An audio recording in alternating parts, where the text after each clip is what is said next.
Hello YouTube and welcome to Jet Ski Update number 9. In this video I'm going to continue removing weight from my flywheel, and as you will see I've run into a few little snags.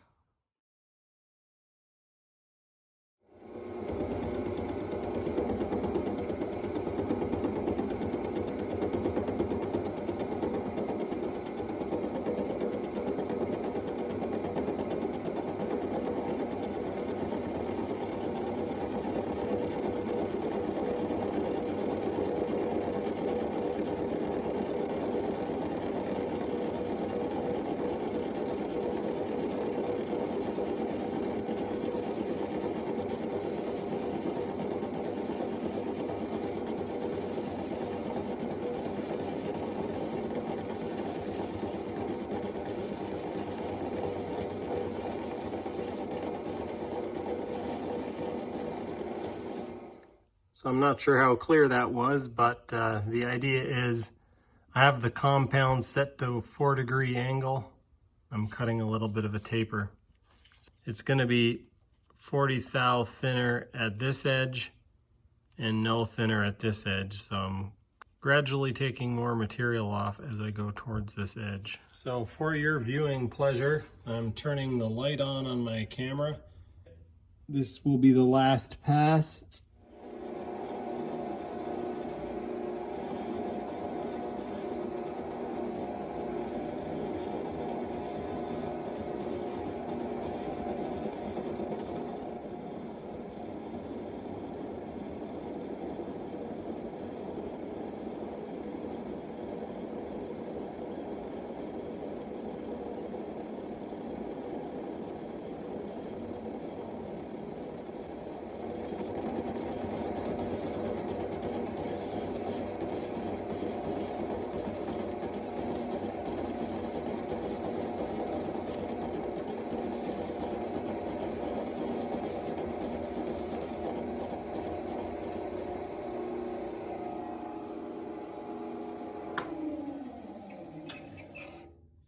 That.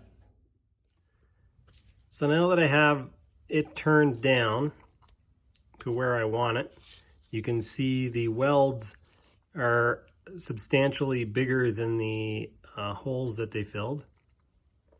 So I got lots of penetration in the hub itself. So what I'm going to do now is I've center punched these pins. I'm not going to knock them out. I'm going to first center drill them, and then what I'm going to do is I'm going to take an oversized drill bit, so probably like 12 or 13 millimeter, so like 1/2 inch, and drill this hole so that it actually cuts into the hub, and then when I come back and weld, it will do the same thing that I did here.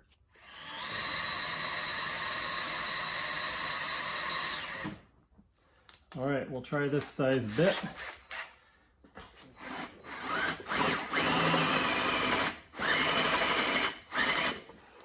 So I doubt that the camera will be able to pick up where the actual pin is, but as you can see, the hole is fairly large.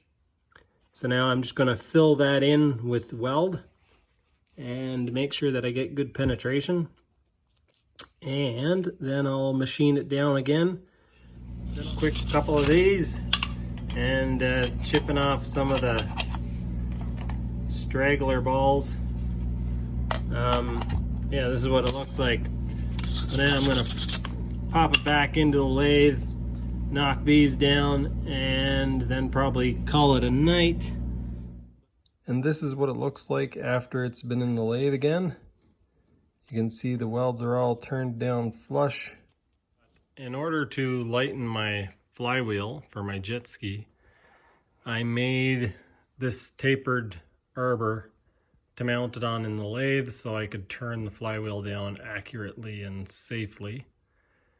And I watched a video last night on how to dynamically balance rotating objects using the flex of a shaft and a computer program. And so I was trying to figure out how I would make a shaft that was flexible, that would mount in my chuck, and that would have a taper built onto it. And then I realized that this tool that I made is long enough. So what I think I'm going to try to do is actually turn this part of the shaft down to about 1/2 inch. And that way I'll be able to grab the small part of the shaft and it should flex a little bit. I might have to turn it down a little bit smaller than 1/2 inch, but that might do it for me. So this is what it looks like now. I've turned it down to 1/2 inch. Oh, there we go. I'm fairly certain that this piece is cast based on the way that it machines. Breaks off in these little bits. It's actually quite nice to work with. I might have to turn this down to 3/8. I'm actually going to give it a try now and see if I can get any flex out of it at all. So this is what I've come up with for testing. I've got a luggage scale from Amazon. I'm going to turn it on, zero it out, and then I'm going to set my camera up so that it's looking at the dial indicator. And then I'm going to pull on the luggage scale with about 20 pounds and see how far the needle moves off of 0. 14, 15, 16, 17, 18, 19, 20 pounds. Now we'll go up to whatever I can. 30, 37, 8, 9, 40. So that was kind of cool. At 40 pounds, I had about 2/1000 of flex. I'm not sure that that will show enough. I think I'm going to have to go thinner or use my backup plan. And what my backup plan is to actually bore a hole in the center of this and then press a piece in that's about 1/2 inch and then turn that 1/2 inch stuff down. I'm kind of worried that with the cast iron, if I start spinning it up to make it flex, that if it's any smaller than 1/2 inch, it might snap off here. Just in case anybody was confused, this is what it looks like. This is the part that I just machined down. So I've removed my chuck, and I've never actually used this or one of these in my lathe yet, so it appears to fit. I'll just give it a little tap in with the, it's already locked in there pretty good, but we'll give it a little tap.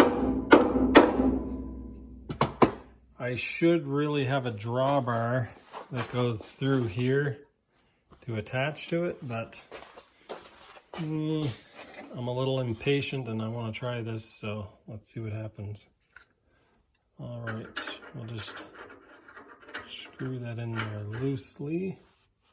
And then, oh man, I hope this works, because if it doesn't, it means I've wasted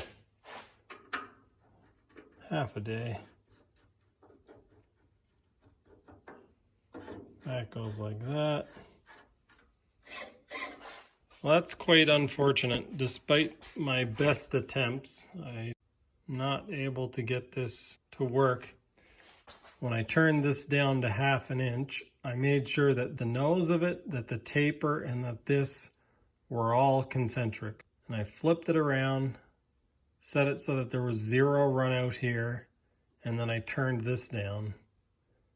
Flipped this around on the chuck, made sure that there was 0 run out here, and when I did that, I ended up with like, yeah, 1/8 thou or more on the shaft. I'll try to give you an example of what the issue is. So even if it's not centered properly, it should keep reading 5 thou as I move it in, but it doesn't. It changes about 3/1000 as I move it.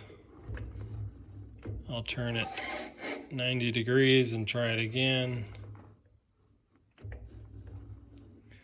So it stays about the same. So then when I turn it 90 again, this will probably show bad again. Yeah. So what's happening is my forejaw, one of the jaws either has a mark on it or damage to it. There's something going on with my forejaw chuck that it isn't holding the piece straight in the chuck like this. It's holding the piece slightly off. So that really sucks. I'm gonna have to figure that out. I might actually have to machine the jaws of my chuck. So I just had a quick look inside of my chuck, and I think I can see the problem. Not sure if the camera will pick this up, but all of the jaws show it a little bit. These are supposed to grab evenly, and as you can see, there's a pressure point at the back here. And then you can see as you go towards the front, there's actually no mark at the front. So that means it's looser at the front than it is at the back. This one is fairly even, but you can see there's two in the center that aren't grabbing right. And then this one you can see is grabbing at the front, but not at the back. So what that's going to cause to happen is, I'll exaggerate a little bit here to show you guys, the workpiece is supposed to sit in straight, but because the jaw is grabbing more at the front or more at the back, if we look at it from the side, basically it'll hold the workpiece like this. So the jaw that is sitting here will be pushing more on the front, and the jaw that's sitting here will be pushing more at the back. So the workpiece will actually be tipped, and so when it goes around like that. I can't afford a new chuck, and I don't really have the machinery to fix these. Well, that's going to do it for jet ski update number 9. As you guys can see, I got myself into a little bit of trouble. I'm going to do some repairs to my chuck, but I am going to make a different series of videos for that. I don't imagine that a lot of you that came here for the jet ski content will want to watch the videos on me repairing my chuck, but still I have to do it, so I'm going to make some videos on it. In an earlier video, I had mentioned that I was going to try to build a device to balance my flywheel, and we have now started on that journey. Whether or not it turns out is anybody's guess. I've never done this before, and in theory it should work, but who knows. I received some parts for my jet ski today, so that will make for some interesting content. In upcoming videos, I will be boring out the cylinders and fitting the pistons and rings. I also received some crank bearings, and so I will be fitting those. Eventually, I will be making an in-depth video on rebuilding the whole engine, so stay tuned for that. That's going to do it for this one. Thanks for watching, and I'll see you next time.